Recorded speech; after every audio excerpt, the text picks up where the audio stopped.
Hello, pre-cal. We're about to start unit 7, day 5, graphing hyperbolas. And as you can see, the very first page, that is a lot of terminology, a lot of new coordinates. It's quite a bit. I'm not going to go over that in detail. As always, I will make sure and explain that as we go. Feel free to look over this at your own time, become familiar with the terminology, and I think it'll make a little bit more sense. With that, let's get going with part 2 of the notes. Okay, when graphing hyperbolas, we can graph either a vertical or a horizontal hyperbola, and just pretty much means which axis it opens up on. So a vertical is going to open on the y-axis, as you can see in the picture here. A horizontal hyperbola will open on the x-axis. Now look at the equation here. The way that you can tell whether or not it's going to open vertically or horizontally is by, well, does it start with in this pattern y minus or plus something, or does it start x minus or plus something? If it starts y, then it's going to open vertical. If it starts x, it's going to start horizontal. And in these equations, hyperbolas, unlike ellipse, your a squared will always be the first portion underneath the denominator. The b squared will always be the second portion underneath the denominator. So a squared is going to be a fixed position, b squared is going to be a fixed position. The only thing that could change are your y and your x, and then there will be a minus sign separating them. So let's get going with example 1. Something that we learned last class is that ellipse consists of an a value, a b value, and a c value. Same thing with hyperbola. So that's what we're going to need to find in order to write the equation for this hyperbola. Now our a value is the distance from the center to where your hyperbola begins to open. So from the center, we go 1, 2, 3, 4 units. So our a value is 4. We don't quite know b yet because the b would be the distance this direction from center. Our c value is going to be the distance from the center to our foci, which would be from here. We'd have to go up 1, 2, 3, 4, 5 units. So our c value is 5. Now we can figure out what b is by using it looks like the Pythagorean theorem. That's what we're going to use. It's a squared plus b squared equals c squared. Also note the difference between a hyperbola whenever we're finding foci or any one of these values here. It does look like the Pythagorean theorem as opposed to the ellipse where this was a minus sign. So let's start substituting here. A squared would be 16. C squared would be 25.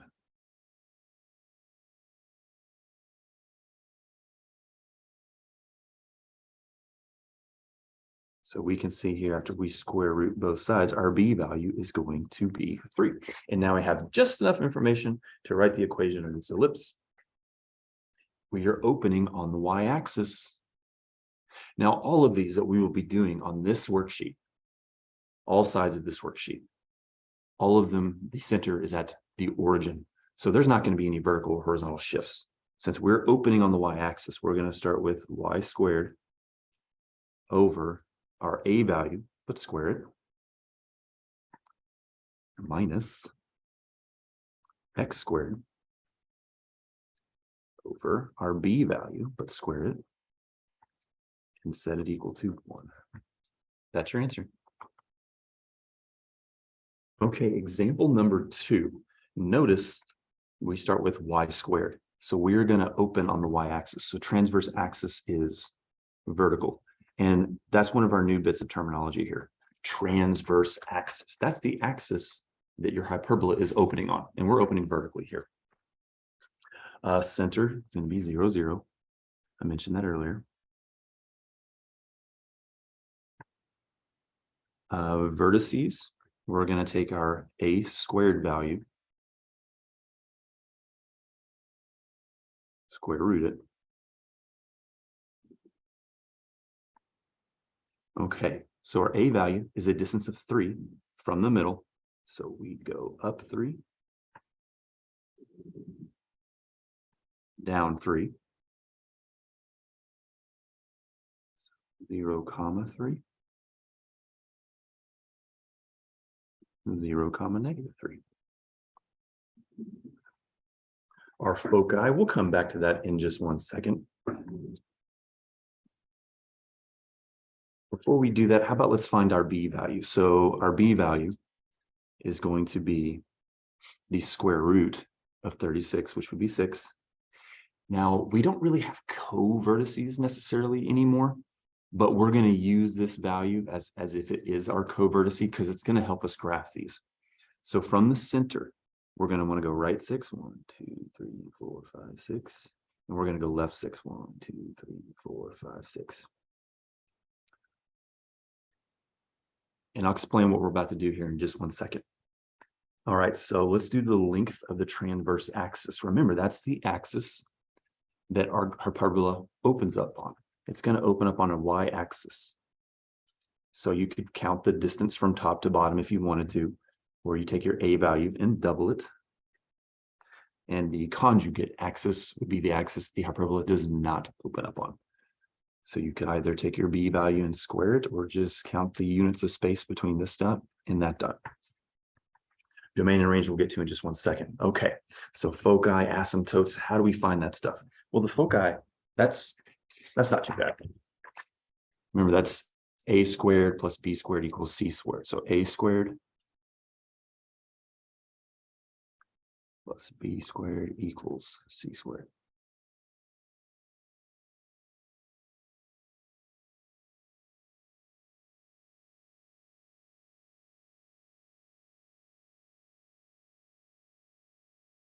And we have to graph this, so we have to figure out, well, where is the square root of 45? It is in between the perfect squares of 49 and 36. Square root of 36 is 6. Square root of 49 is 7. So the square root of 45 must be somewhere in between 6 and 7. I'm going to go ahead and reduce this root also. It reduces to 3 root 5. So now we have just enough information to graph it and then list it as an ordered pair. We don't need to be exact here. So let's just put this value in between 6 and 7. So on the vertical axis, from the midpoint, go up 6.5. 1, 2.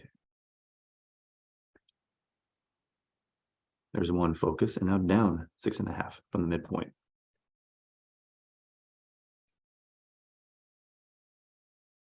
So those foci would be 0, 3 root 5,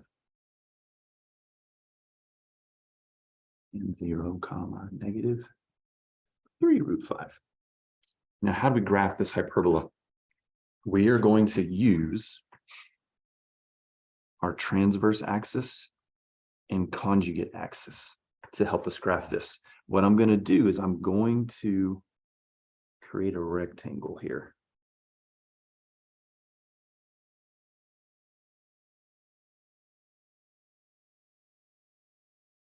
Okay, now notice that the rectangle that I drew goes through the vertices and the co-vertices, if you will. And what this is going to serve as is it's going to serve as our asymptotes. We've got to figure out, though, what is the equation for these asymptotes. So I'm going to start here at the midline, and I'm going to use rise over run until I get to that corner right there. So I'd have to go up 1, 2, 3, and write 1, 2, 3, 4, 5, 6. So I had to go up 3, right 6. That simplifies to 1/2. 1/2 x more accurately. Now I would have a line, a asymptote of 1/2 going this direction, and an asymptote of negative 1/2 going that direction. So let's do plus or minus 1/2. And now I'm going to draw my asymptotes.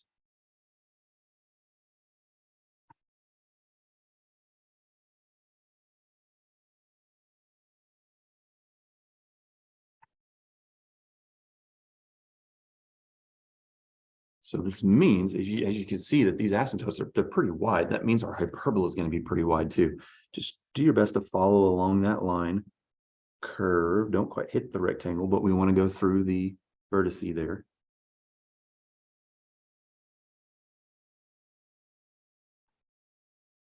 Follow along that line, begin to curve as you approach the rectangle.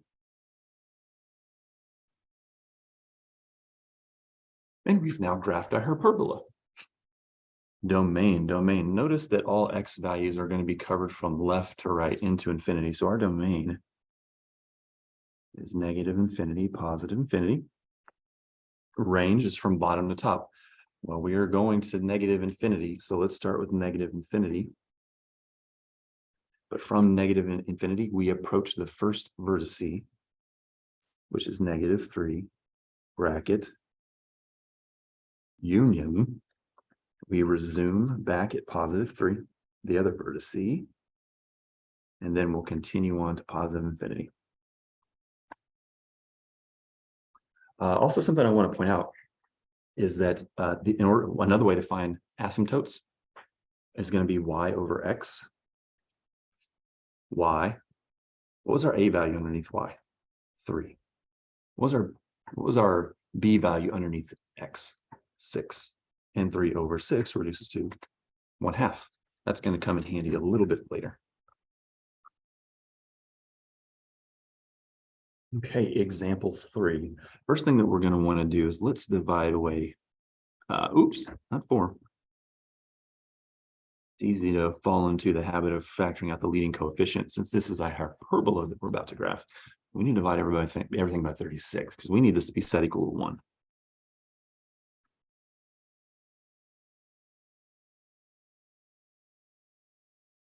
Okay, that would leave us with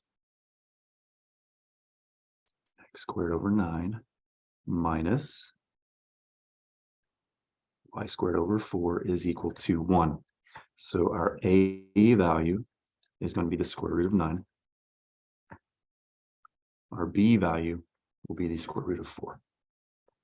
And we're eventually going to have to find our c value also, which would be the foci. Notice that our leading term is x, so our transverse axis is going to be horizontal.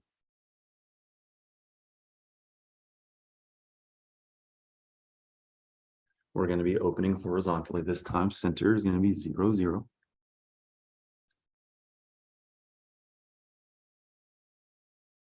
Vertices.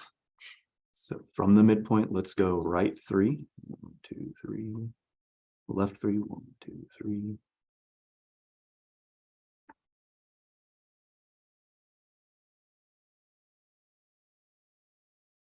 Foci.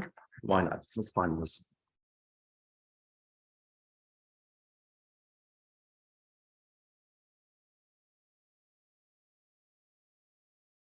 A value is 3, b value is 2, square them.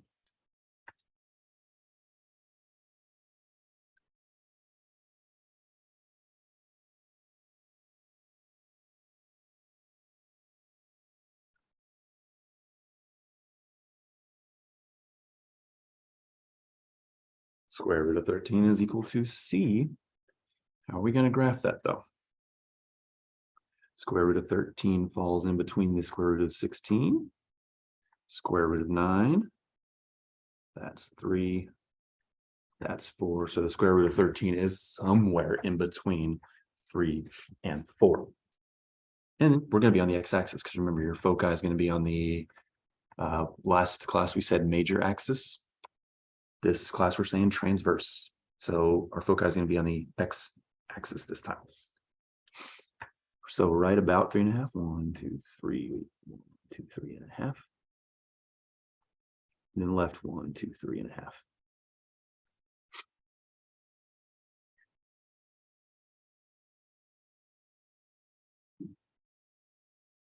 And then as ordered pairs, this is how you would write it.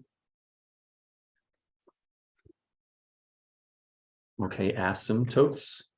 You should be able to do y over x underneath y, that value. Oops, right here. Oops.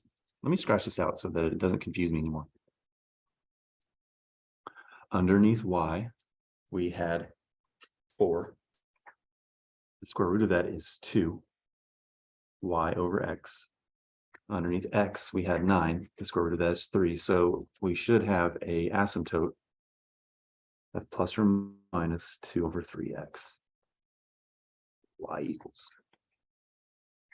But let's draw a rectangle and see if that's the case.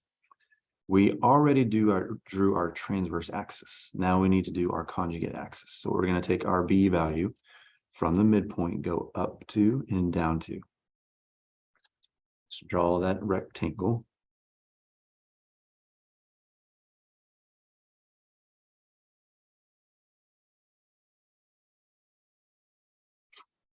And then from midpoint to that corner, let's use rise over run up to right 1, 2, 3, 2 over 3. See? 2 over 3. I'm now going to draw my asymptotes.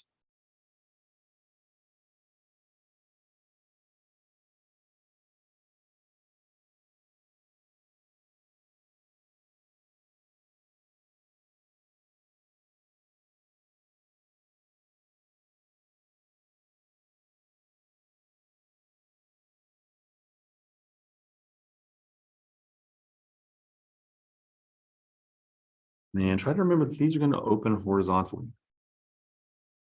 So hover by that line as you approach the rectangle, begin to curve, go through your vertice. And follow that same pattern over here.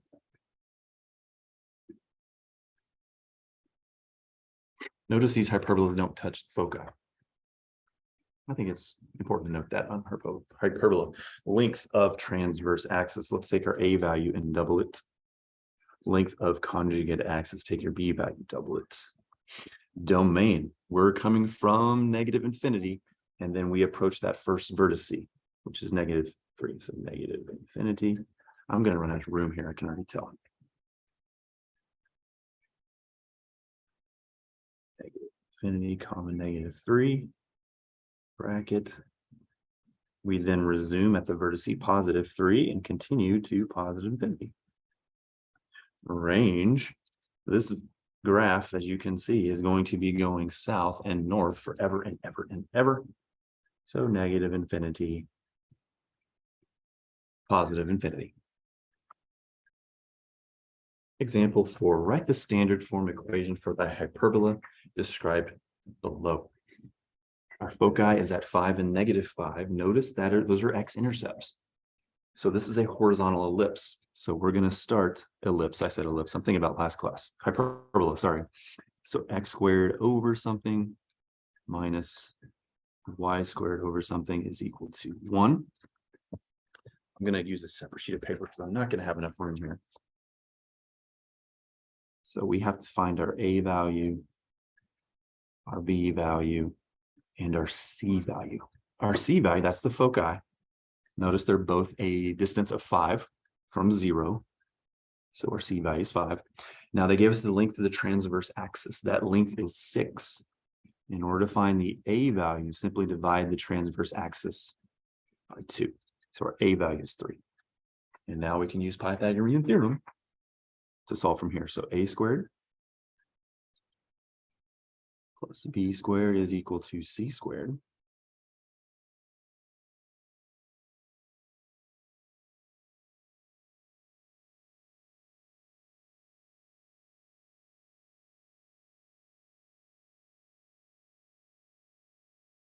So our B value is 4.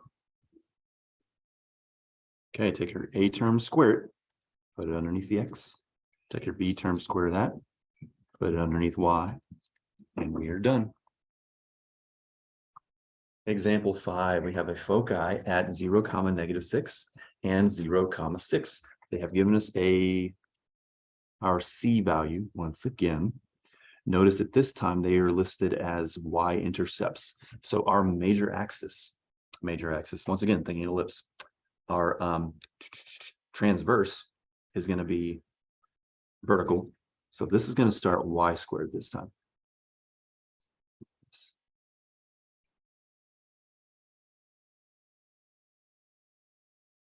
Okay, so as you can see here, the foci is a distance of 6 from the center. So let's put 6 here. Vertices, our vertices is going to fall on our transverse axis. So they've given us our A value. It's a distance of 4 from the center, so our A value is 4. We just have to figure out what our B value is. Let's use the Pythagorean theorem and solve for B squared here. Or solve for B, sorry. Take your A value squared. plus b squared is equal to our c value, but square that.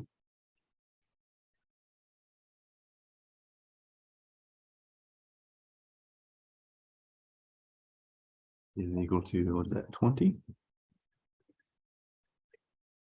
B equals square root 20. And I think it's just going to be easier. Let's just leave it square root of 20 for now. So our b value is the square root of 20. We're pretty much done. So take your a value and square it and put it here. Take your b value, square it and put it here. What? 20? Yeah, don't forget it. If we take 20 and square it, that's the same thing as root 20 times root 20, which would be the square root of 400, which is 20. Or you can just remember that a square eliminates a root, leaving you with what's inside. That's your answer for example 5. Example 6, find the foci of the hyperbola. Notice that your vertices are, as an ordered pair, they're on the x-axis. So this is going to be horizontal.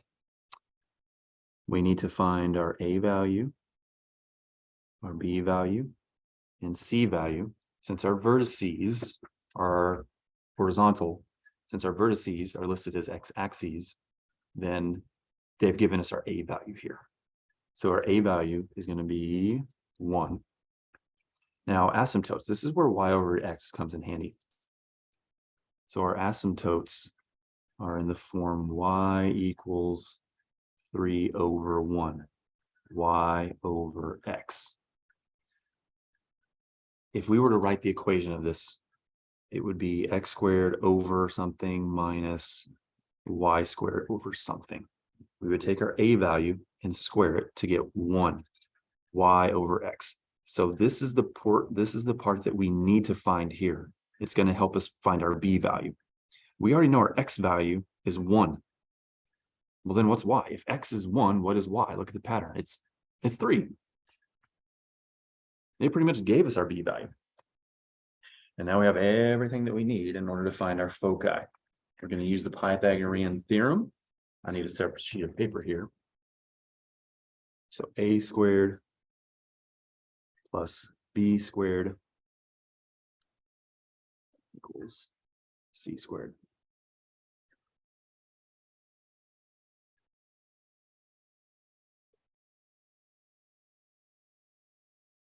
And we've now found our foci.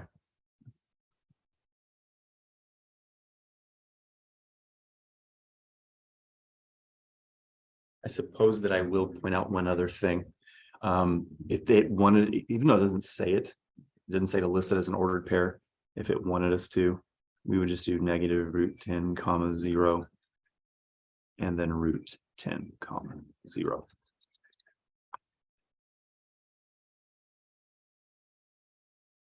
Okay, they have given us our vertices. Notice that they are on the y-axis here. So this one would start y squared over something minus x squared over something. If our vertices are 6 and negative 6, our a value here is going to be 6. Asymptotes, plus or minus 3 over 4. 3 over 4, 3 over 4, 3 over 4. That's y over x. Here's our y value. Since our y value is first and we know what our a value is, that's going to be our y value in this formula here. So 3 over 4 is equal to y over, and if we can just figure out what this is, that's going to give us our b value. We need to write an equivalent fraction. How would we get 3 to become 6? Wouldn't we just multiply it by 2?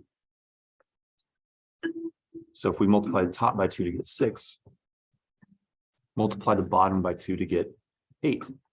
And that tells us what our b value is.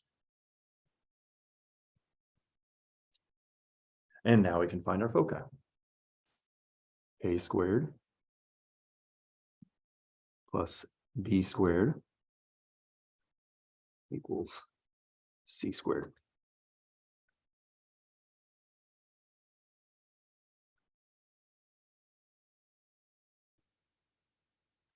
And as an ordered pair,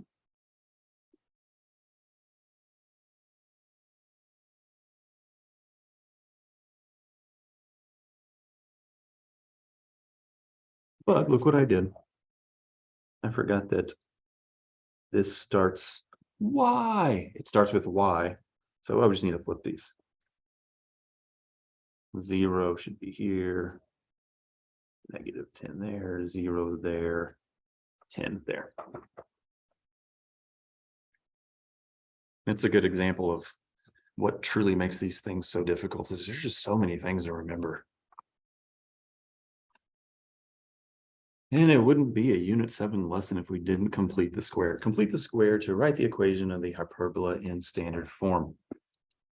The pattern here is we do want to bunch our x's and our y's together, but what we don't want to do is we don't want to start negative. So whichever x value, or I'm sorry, we have an x squared and we have a y squared here in this problem, whichever one's positive, you want to start with that first.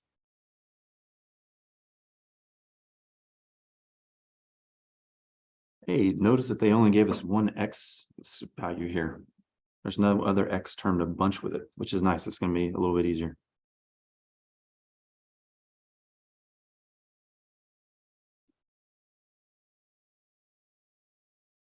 And then anything that doesn't have an x or y attached to it, add or subtract it to the other side. In this case, we had to add 72.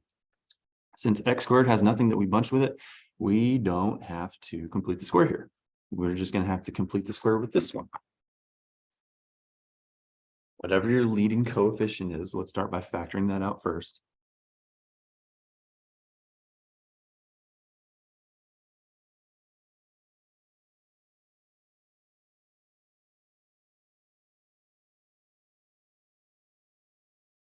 Take your b value, divide it by 2, square it, and we're going to write that result here and here, but don't forget we have that -9 that if we distributed would change that to -36. So we need to multiply by -9 over here also. Okay, let me copy down my x squared minus 9 parentheses y minus 2, if you remember the shortcut, is equal to 72. This is 72 minus 36, which would be 36. In order to set this equation equal to 1, let's divide everything by 36.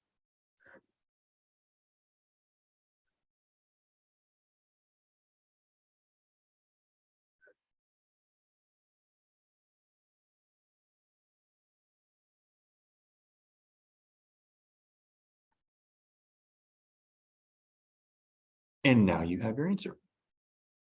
Okay, example 9, if we're going to put this equation in standard form, we have to look at our x squared value and our y squared value.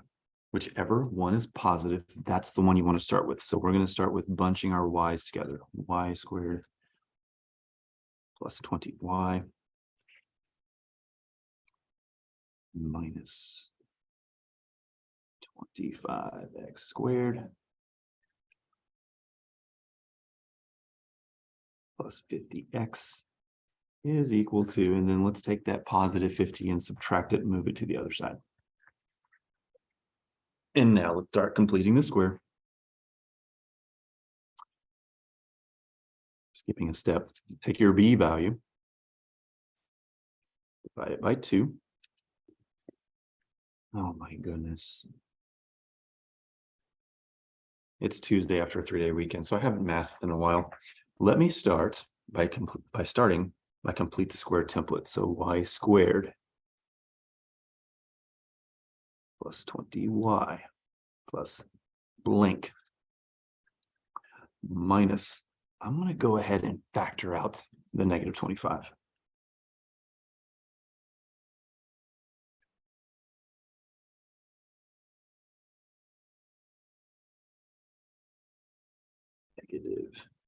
50 plus blank plus blank. Okay, now let's start completing the square.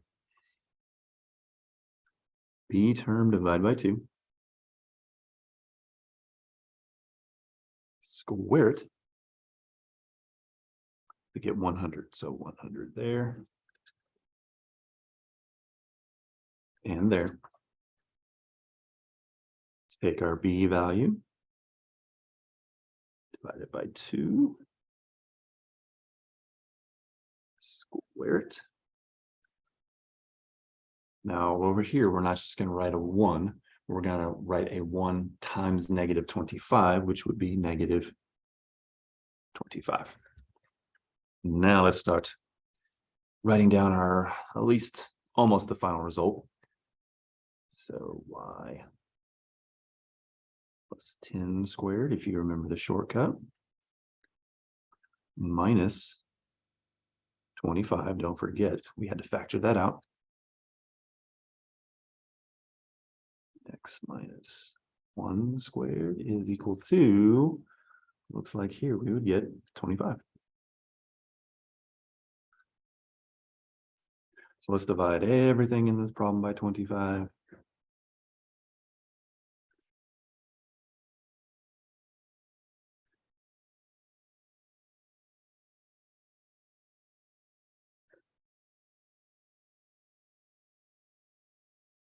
Notice those are just going to cancel one another out.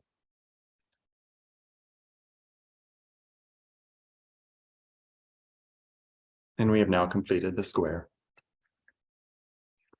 Last thing, what identifying characteristics of the equations above let you know that you have an equation for a hyperbola x squared and y squared have different leading coefficients, and one of them, 1, is negative.